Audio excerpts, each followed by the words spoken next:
বিশিষ্ট শিশু সাহিত্যিক ও কবি ভবানীপ্রসাদ মজুমদারের লেখা একটি দোলের ছোট্ট ছড়া আজ আমি পাঠ করে শোনাচ্ছি।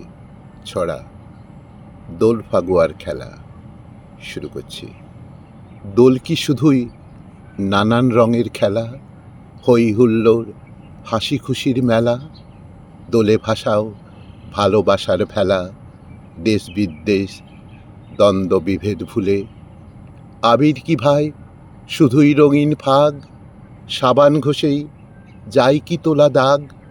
স্নেহ প্রেমার ভালোবাসার ভাগ রঙের সাথেই মাখিয়ে দিও গুলে। সবারই রঙের রং মেলাবার দিন, ভুলে ভেদাভেদ ছোট বড় দিনহীন। মিলেমিশে আজ হও সবে রঙিন, দোল ফাগুয়ার পুণ্য মহোৎসবে। পিচকারিতে ভাসাও রঙের বান, ভাগের আভায় রাঙাও সবার প্রাণ। বাধা বন্ধন ভেঙে চুরে খান খান, খুশির স্বর্গ নামাও দেখিয়ে ভবে। তবেই সফল হবে দোল হোলি খেলা, নতুবা মিথ্যে বয়ে যাবে বহু বেলা। বিফল মানব মনের মিলন মেলা, মিছে রং মেখে বাদর সেজে কি লাভ?